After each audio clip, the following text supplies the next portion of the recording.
Hey guys, another video here. I haven't really done much, but letting the water cycle, and I got my bottom piece of trim on. I don't know if you noticed on the last video I told you I moved the tank.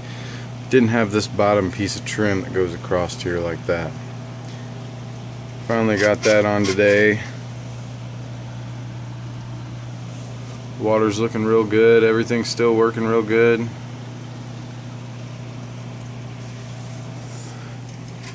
Got the front piece of trim on. And if you can see, I don't know if I mentioned it in my last video, but I added these locks. There we go. Added these little slide barrel locks, I guess you'd call them. To the front of the tank, just these two doors here, because the magnets, because the doors pop completely off, and the magnets actually were holding pretty well until that big man there got a hold of them. And he was hanging on these ones that he could reach and trying to yank them off, and I was afraid they were gonna pop off and land on his face or crush him. And I actually don't have a lock on the middle one here, because when I filled up the tank, the framing inside the stand actually settled a little bit, and this door ended up to be pretty tight, and I actually had to pull it out and sand it down and on all the edges so it would go in smoothly again. But it is still pretty tight, and he can't really grab that handle yet or get his fingers behind any of them panels. So that's that. Take you around here.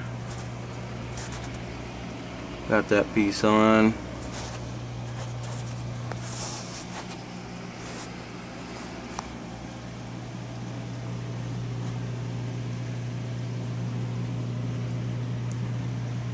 And what I was actually going to show you the video is about today is I got my little fans in, and I had these fans on my last reef tank, and it was probably way too many. I had all three of these fans on a 20-gallon system. I had a custom-made canopy, a little different than this one. It had a big piano hinge and the whole thing folded in half. And I actually had all three of them in there, and it was kind of noisy. But now,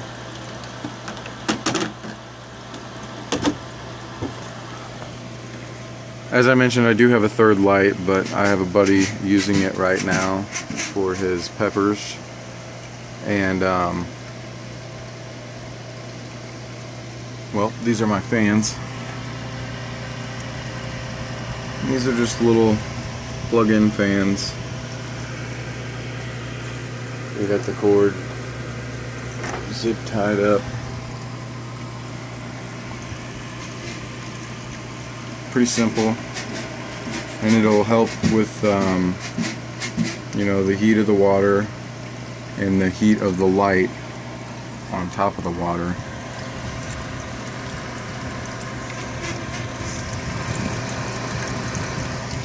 So I got those three in.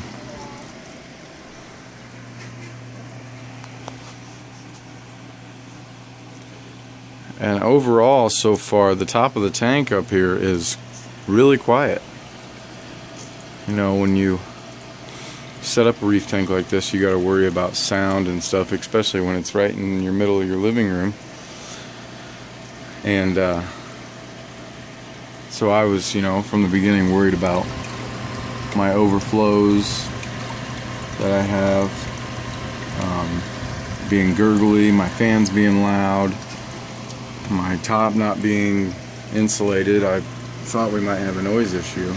And then the returns, I thought those were going to be a little more powerful, but I'm glad they aren't. Actually, I don't want a lot of reaction time in my sump, so that we can get good biological filtration down in the sump. So I'm glad those aren't high power, and I can run, you know, one of them just like it is, a little bit above the water, so that I can have that surface agitation and not have that yucky slime that's usually accumulates when you have dead spots on the top of your water.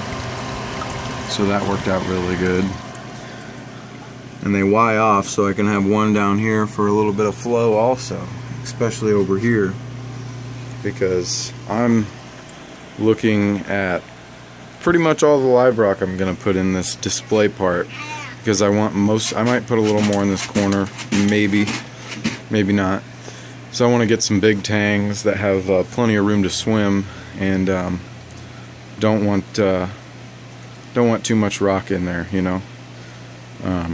Definitely fill the bottom side up with a bunch of live rock. And I still got to get some egg crate for the refugium, and that's pretty much what I got for you today, guys. Leave comments, questions, let me know what you think, and I'll give you my next update, which will probably be close to Friday of next week. Alright, thanks guys, see ya.